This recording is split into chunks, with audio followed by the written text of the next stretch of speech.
jadi khalifah, kau dinaungi, kau dirahmati.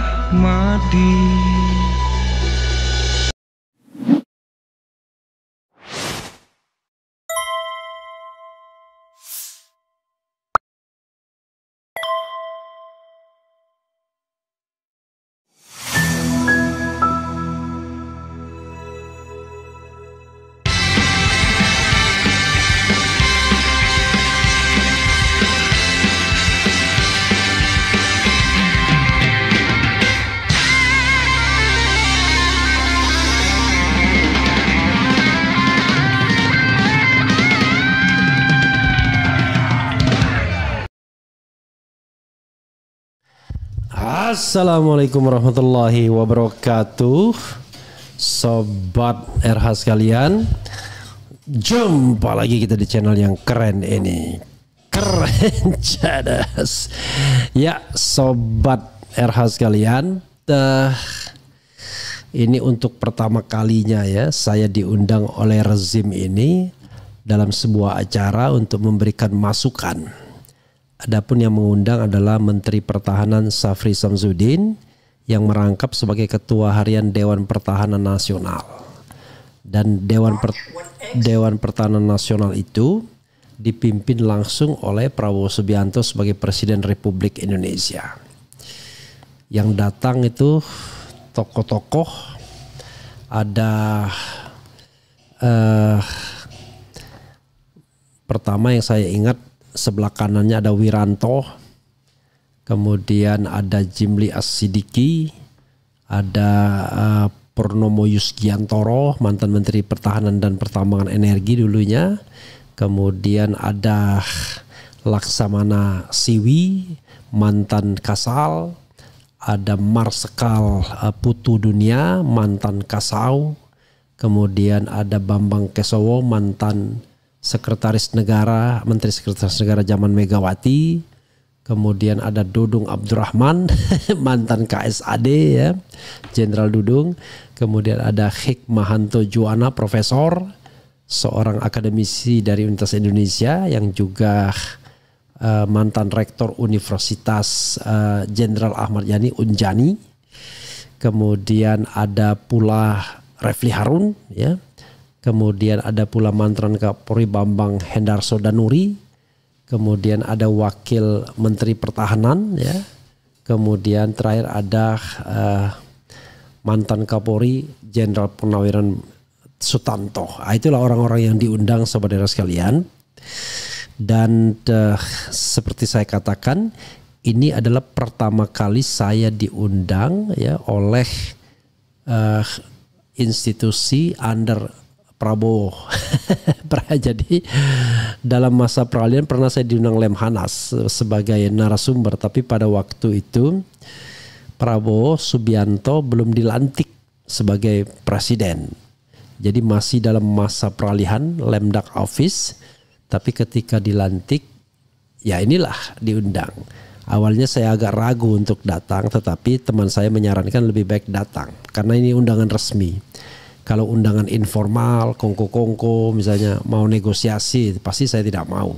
Makanya ada seorang aktivis yang sekarang sudah mendekat di lingkar pemerintahan, mau ngundang saya nggak mau. Karena takutnya nanti malah difitnah. Wah ini Refli sudah masuk lingkaran pemerintahan tuh. Sudah dekat dengan toko D dan lain sebagainya. Nggak mau saya. Nah ini karena resmi.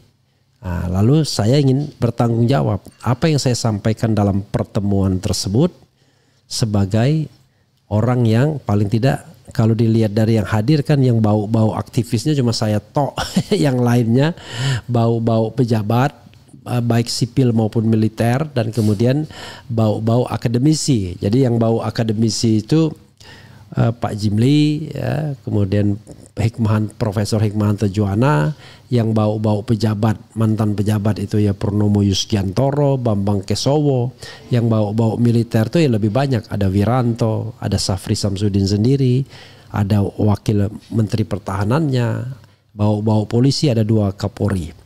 Jadi saudara sekalian, jadi dia keliling Kesempatan pertama berbicara itu Wiranto, kemudian dilanjutkan Jimli Asidiki, dilanjutkan Purnomo Yusgiantoro, dilanjutkan Laksamana Siwi, kemudian Marsekal Putu Dunia, kemudian Bambang Kesowo, Hikmahanto Juwana, Refli Harun, kemudian mantan Kapolri Bambang Hendar Sodanuri, Wakil Menteri Pertahanan tidak bicara, kemudian balik lagi mantan Kapolri Sutanto sebagai pembicara terakhir. Pertemuan hanya berlangsung kurang lebih 1,5 jam, ya, atau 1 jam 35 menit. Tentu tidak ada tanya jawab. Jadi masing-masing orang diberikan kesempatan berbicara sebelum tentu Menhan bicara duluan menjelaskan apa itu DPN, Dewan Pertahanan Nasional, lalu kemudian barulah Wiranto bicara, Prof. Jimli bicara, kemudian Purnomo Yusgianto bicara, kemudian Laksamana Siwi bicara, Marsekal Putu Dunia bicara, kemudian Bambang Kesowo bicara, Profesor Hikmahanto bicara, Refli Harun bicara, Bambang Hendar Sodanuri bicara, kemudian Sutanto bicara. Nah, apa yang saya sampaikan dalam kesempatan itu yang menurut saya kesempatan yang baik sekali, yang saya pikirkan adalah saya satu-satunya yang barangkali aktivis di jalanan, ya separuh jalanan lah. Yang mendekati saya barangkali cuma Profesor Hikmahanto Juwana, tapi dia lebih dikenal sebagai akademisi ketimbang aktivis, ya. Jadi yang saya sampaikan 3 hal sobat daerah sekalian. Saya memaknai DPN atau pertahanan secara umum yang saya ingin memberikan kerangka. Yang kedua adalah saya bicara tentang kemungkinan DPN menjadi jembatan society. Yang ketiga adalah isu-isu yang saya raise yang menurut saya strategis untuk segera didiskusikan atau segera diberikan solusinya. Jadi sebelumnya Menhan Syafri Samsudin menjelaskan bahwa yang namanya Dewan Pertahanan Nasional ini memang mandatnya Undang-Undang Pertahanan. Nah, Undang-Undang Pertahanan itu sendiri sudah ada sejak 2002, tetapi lembaga ini itu baru ada perpresnya akhir Desember lalu ketika Prabowo berkuasa. Dan kemudian di sini lembaga ini dipimpin langsung oleh Prabowo Subianto dengan ketua hariannya Menhan. Kemudian ada anggota tetap dan anggota tidak tetap. Nah, anggota tetapnya itu Wakil Presiden, Menteri Pertahanan, Menteri Luar Negeri, Menteri Dalam Negeri, Panglima TNI. Kemudian ada juga Mensesnek, kemudian Menteri Keuangan, Kepala BIN dan Kepala Staf Angkatan. Cuma mereka-mereka ini tidak datang atau tidak diundang dalam pertemuan tersebut. Yang diundang seperti yang saya katakan, nama-nama yang sudah saya sebutkan. Jadi saudara sekalian, bagi saya adalah tujuan dari pertahanan itu adalah membuat negara itu kuat sehingga dia bisa melaksanakan tujuan nasional, yaitu melindungi segenap bangsa dan seluruh tumpah darah, memajukan kesejahteraan umum, mencerdaskan kehidupan bangsa agar bisa ikut dalam pelaksanaan sebagai warga dunia sehingga ada ketertiban dunia. Itu yang saya katakan. Jadi bukan pertahanan dalam arti sempit sebagai division of labor antara TNI dan Polri. Karena kalau konstitusi kita kan menyebutkan pertahanan itu TNI, kemudian keamanan itu Polri. Jadi pembagian tugas, division of labor di antara mereka. Bukan itu. Jadi pertahanan itu dalam arti yang sangat umum.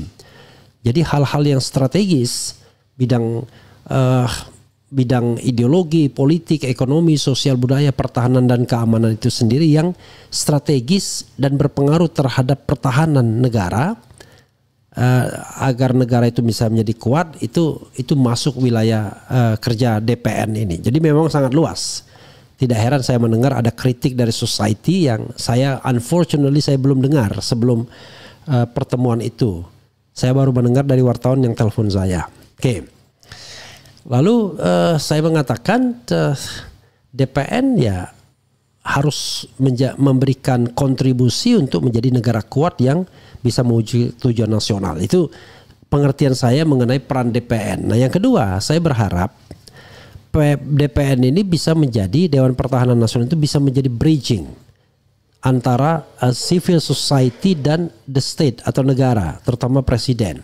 Kita tahu bahwa sobat era sekalian, ada 3 komponen besar negara yang sama tugas, bukan sama ya, yang wajib berpartisipasi dalam kemajuan negara. 1, the state, negara, dalam hal ini pemerintah sesungguhnya, tapi kita sering menyebutnya sebagai the state ya. Yang kedua adalah political society. Political society itu adalah partai politik yang wakilnya ada di parlemen. Kemudian berikutnya yang secara formal itu ada di parlemen, yang ada di pemerintahan itu tidak lagi disebut political society, sudah disebut the government ya, the state or the government. Nah, kemudian ada civil society. Civil society itu masyarakat seperti kita ini yang nggak punya jabatan, yang nggak punya apa-apa, tidak masuk partai politik juga ya. Jadi kita bukan government employee atau government official, tapi bukan juga anggota DPR atau anggota partai politik. Jadi kita civil society. Kita civil society ini. Nah, saya berharap bahwa sebagai civil society, saya bilang sebelumnya kan dijelaskan DPN itu tidak lagi mengadakan pengkajian, seminar dan lain sebagainya. Dia menangkap isu, lalu kemudian memformulasikannya, kemudian memberikan solusi strategis, dan dia sampaikan kepada presiden, dan kemudian presiden kalau menerimanya akan menjadikan itu sebagai direction kepada kementerian dan lembaga untuk dilaksanakan atau diperjuangkan atau digolkan dan lain sebagainya. Nah, kita tahu bahwa banyak konsep di dalam civil society itu. Karena civil society itu kan ada yang konsentrasinya soal pertahanan, soal keamanan, soal pemilu, soal hak asasi manusia dan lain sebagainya. Konsep-konsep mereka banyak. Bahkan kadang konsep mereka sangat operasional sesungguhnya. Tetapi selama ini salurannya itu kadang-kadang kurang efektif. Biasanya ke DPR, tapi DPR terlalu plural. Akibatnya apa? Mereka biasanya mengandalkan Mahkamah Konstitusi akhirnya untuk shortcut.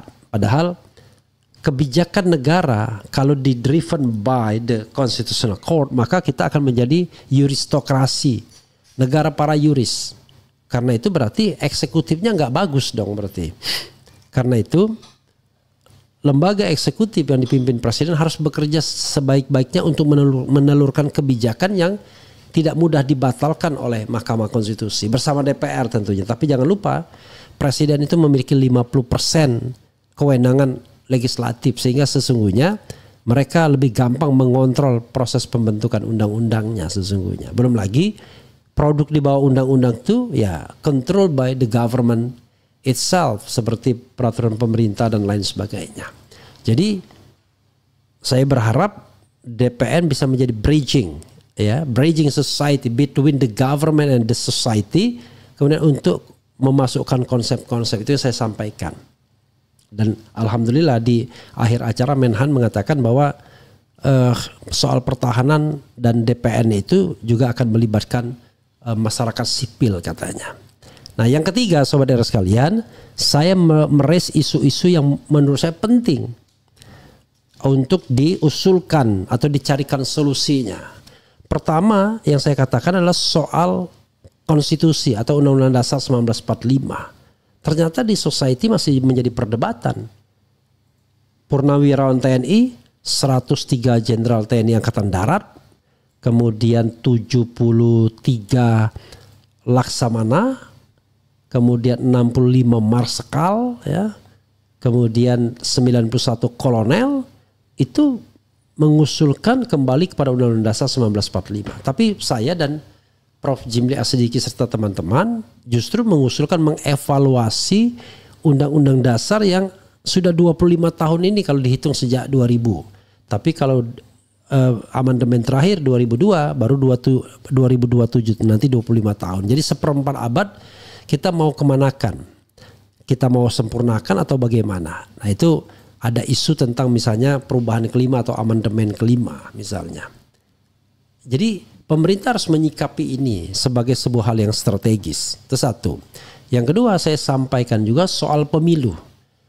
Saya kutip pernyataan presiden sendiri yang mengatakan bahwa pemilu kita itu messy, berantakan, costly, itu mahal, dan kemudian tiring, melelahkan.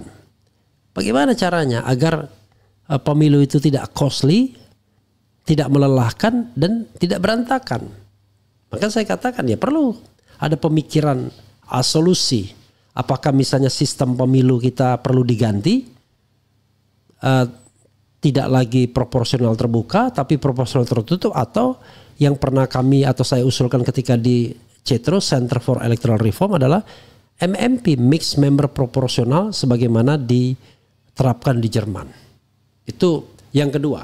Waktu tidak banyak, walaupun saya menganggap bahwa saya termasuk peserta yang menyampaikan pemikiran atau unek-unek lebih banyak dibandingkan yang lainnya. Maklum, karena merasa hanya satu-satunya yang mewakili civil society ya. Kemudian saya juga bicara tentang korupsi. Saya setuju, saya bilang yang namanya pemberantasan korupsi, dan saya mengapresiasi kenaikan gaji hakim yang terkecil sampai 280%, saya bilang. Tapi itu saja tidak cukup. Ketika Zarub Rikar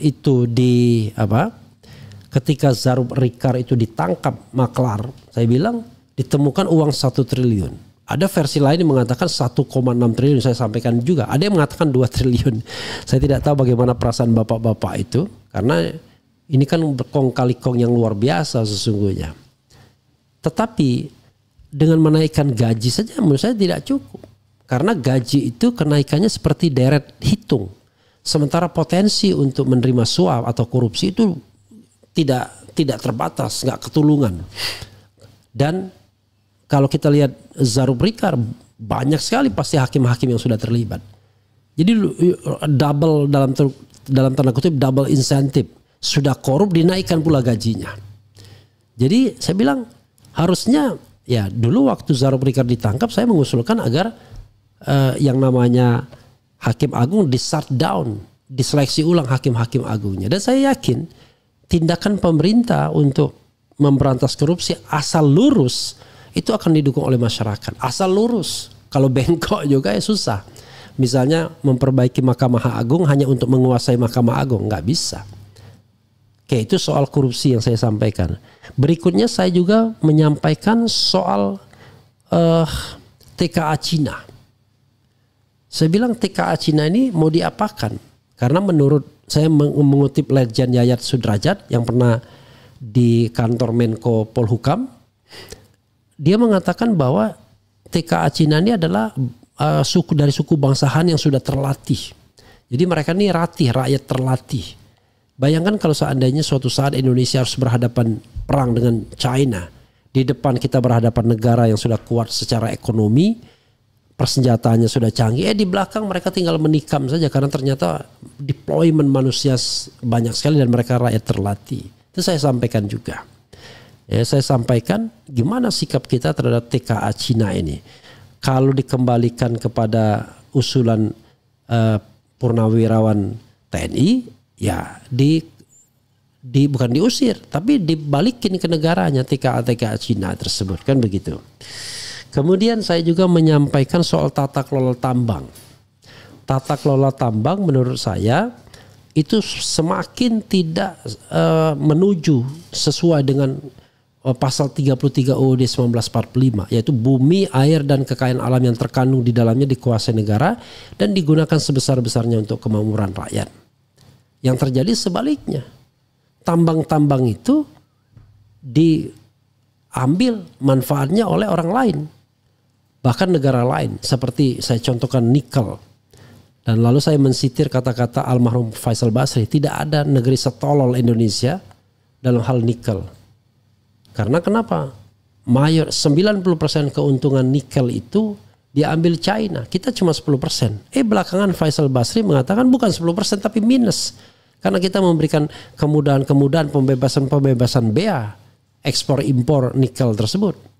Dan kita tahu bahwa smelter-smelter itu dikuasai oleh China. Jadi hilirisasi itu sebenarnya hanyalah membantu China untuk membuat baterai-baterai lithium sebagai sebuah produk paling dibutuhkan saat ini. Nah, saya juga bicara mengenai terakhir saya bicara tentang demokrasi, HAM dan security.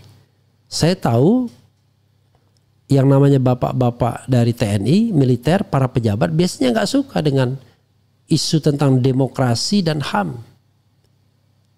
Karena mereka melihat dalam perspektif mereka, isu demokrasi dan HAM cuma mengganggu saja terhadap security atau keamanan. Saya bilang, bisa nggak cara berpikir kita dibalik? Bahwa kalau demokrasi kita baik, maju, kemudian HAM kita baik, maka kita lebih aman, lebih secure. Saya kasih contoh, saya misalnya melakukan pendapat, kebebasan berpendapat. Kalau tidak ada ancaman kriminalisasi kan saya lebih bisa mengeksplor, lebih bebas menyampaikan sesuatu. Dan ini kan berguna untuk pendidikan masyarakat. Dan justru itu membuat negara akan lebih aman. Karena tidak ada orang yang direpresi. Sehingga kita jauh lebih percaya diri dalam berhadapan dengan bangsa lain. Kan bangsa kita ini banyak mindernya karena direpresi pikirannya. Nggak dibiarkan bebas. Dari kecil udah biasa direpresi.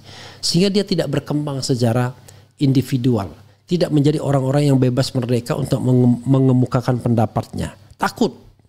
Makanya saya sudah berkomitmen. Tidak mau masuk di dalam jaringan birokrasi yang membuat kita menjadi tidak bisa berpikir sebebas-bebasnya. Ya sudahlah, kita voluntarily saya mengatakan tidak akan pernah bisa mau menjabat lah sampai 2029. Tapi kalau diundang secara resmi untuk menyampaikan pendapat, why not? Karena itu tugas dari seorang warga negara. Saya bilang bahwa pertemuan antara tiga unsur, the state atau the government, civil society dan political society itu penting untuk meeting of mind, untuk bertemunya pemikiran. Tetapi tidak perlu disama-samakan. Hal yang sama ya bisa kita kerjakan. Tapi hal yang tidak sama tidak usah dipermasalahkan. Kalau semua sama antara the state atau the government, civil society dan political society, ya itu namanya tidak ada lagi perbedaan. Tidak ada lagi pengelompokan secara streamline umum itu. Kalau sama semua itu negara totaliter namanya, negara yang otoriter. Jadi saudara sekalian, itu yang saya sampaikan dalam pertemuan itu sebagai pertanggungjawaban. Jadi saya hanya ingin menyampaikan bahwa apa yang saya sampaikan di podcast, di society, di televisi dan lain sebagainya, di depan para pejabat dengar, sama seperti itu. Ketika saya diundang di Lemhanas, saya sampaikan juga tentang bagaimana pemilu itu curang dan lain sebagainya, dan kemudian memberikan jalan keluar bagaimana pemilu itu tidak curang. Tapi undangan Lemhanas itu sebelum Prabowo dilantik. Begitu sobat era sekalian ya. Jadi saya refill ini biar tidak ada fitnah yang mengatakan wah ini Refli mulai mulai digarap tuh biar tidak lagi kritis. No way. Insya Allah ya.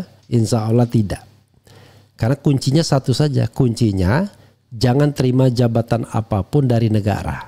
Karena kalau Anda terima jabatan dari negara, maka Anda sudah terikat. Let's say Anda jadi apapun lah. Ya.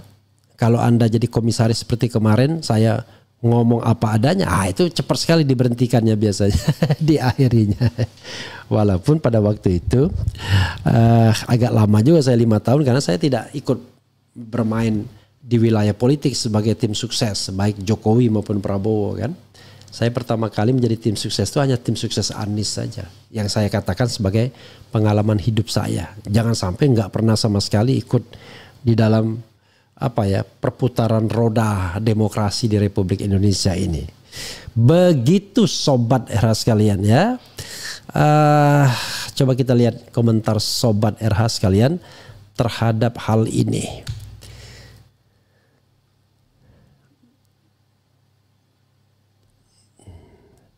Oke.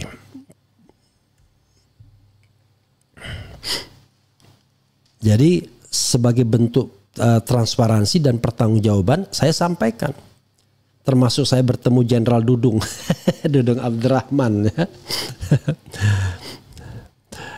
Oke, coba mana komentar sobat RH sekalian ya. Saya dengan senang hati dikritik pun tidak apa-apa, kan itu kita harus berani dikritik, tapi jangan dimaki, karena ini kan tidak ada kaitannya dengan makian. Ini adalah sebagai sebuah dinamika atau dialektika demokrasi. Kemudian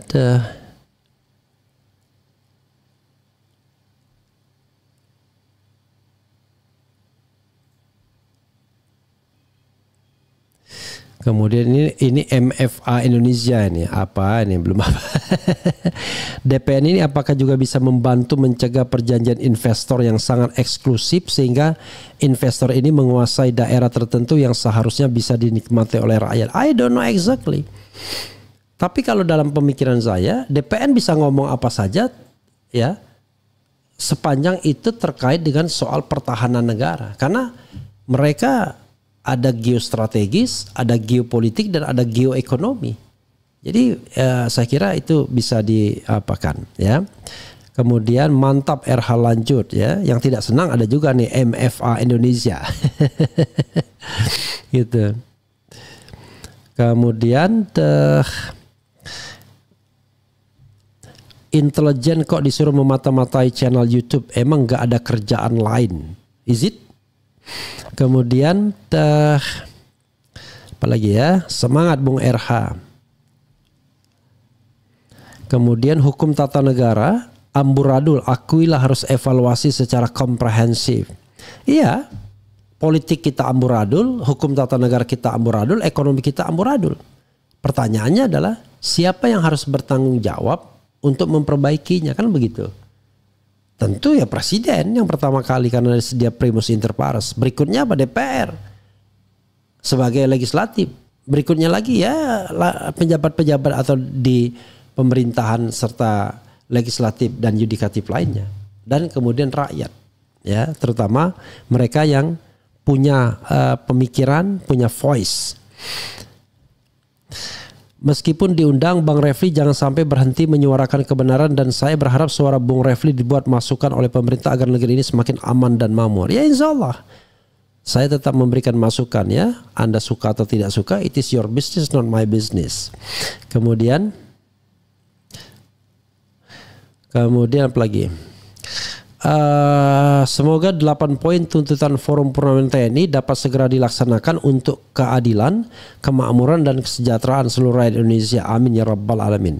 Saya setuju semua dengan 8 tuntutan tersebut kecuali satu, yaitu kembali ke Undang-Undang Dasar 45. Kalau kembali ke Undang-Undang Dasar 45 kita harus diskusinya lama.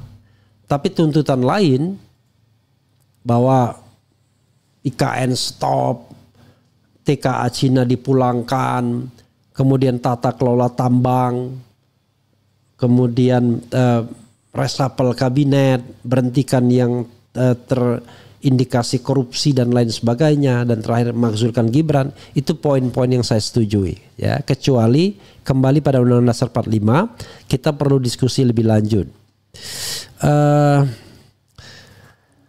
Benar sekali saran teman Bang RH itu. Mudah-mudahan apa yang Abang sampaikan ada manfaatnya bagi suara-suara, bagi rakyat keseluruhan. Saya masih yakin sama Bang RH karena posisi Abang di luar pemerintahan tanpa tekanan apapun. Insya Allah.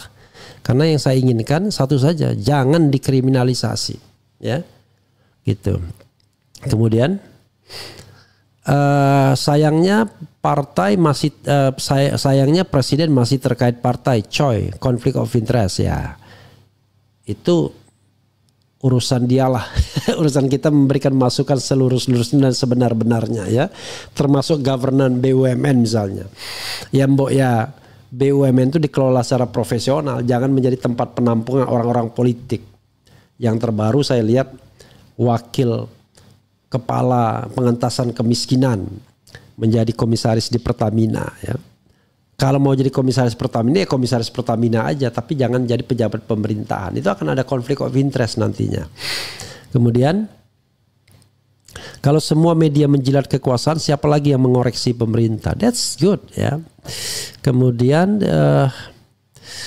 usul ke Wowo reformasi kembali institusi KPK dan Parcok Bang RH. Ya satu-satulah, pelan-pelan. Kan nanti kalau dimintai pendapat lagi ya kita bilanglah soal bagaimana parcok, bagaimana pemilu dan lain sebagainya. Kalau tidak dimintai pendapat ya kita berpendapat di media sosial seperti ini. Soal didengar atau tidak it is not my business. Seperti saya katakan, Allah Subhanahu wa taala menyuruh kita berjuang. Soal hasilnya serahkan kepada Yang Maha Kuasa. It is not my business. Kemudian mengoreksi pemerintah boleh, jangan menghasut pemberontakan. Ya kalau menghasut pemberontakan namanya makar bro. Kemudian di benak para penegak hukum hanya ada RP termasuk Yang Mulia Hakim. It could be possible. Makanya saya katakan itu seleksi ulang hakim agung itu. Ya, jangan tanggung-tanggung, seleksi ulang mereka. Kalau kita mau betul-betul memperbaiki hukum kita, ya kan? Kemudian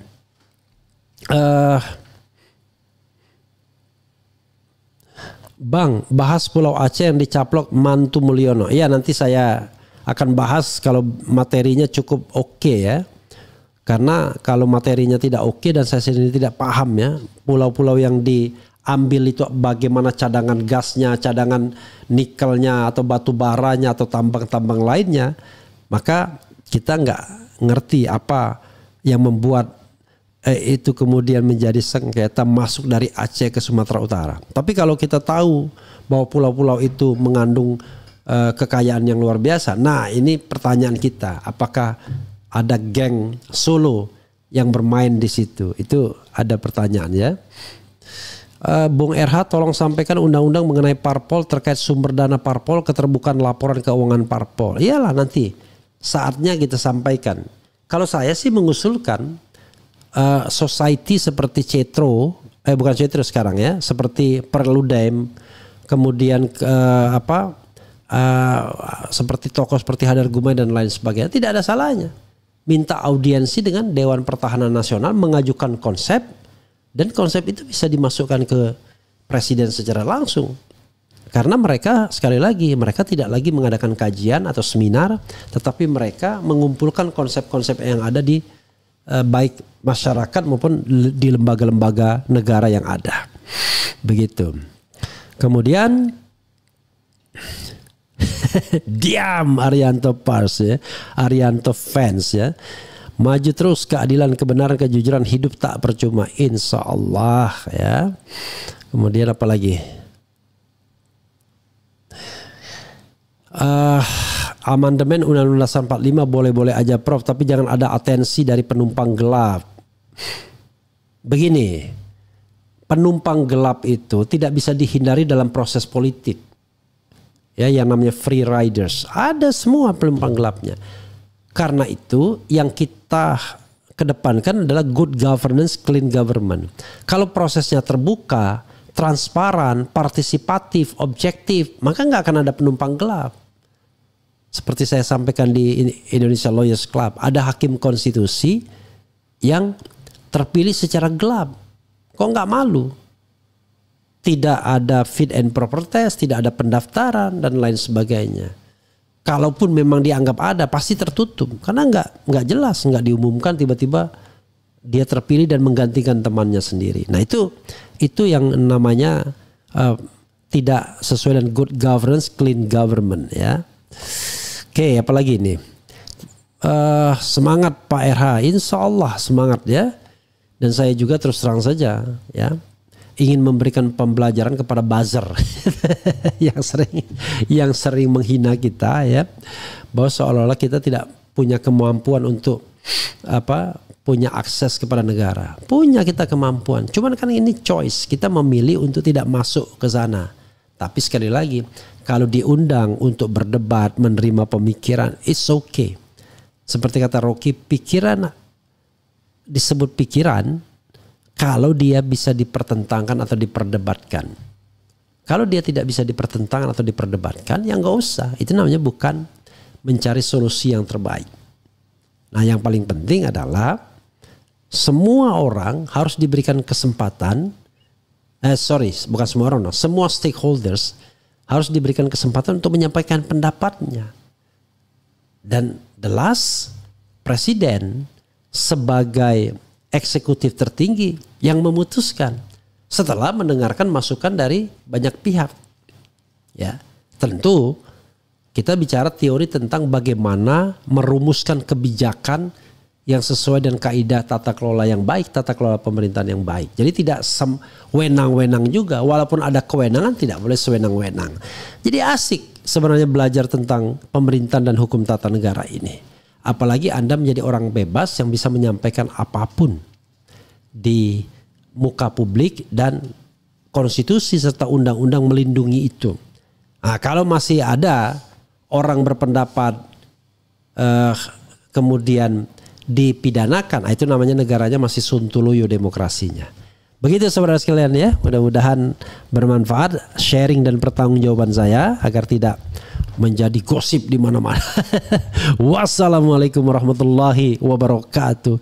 Keren cadas. Ciao.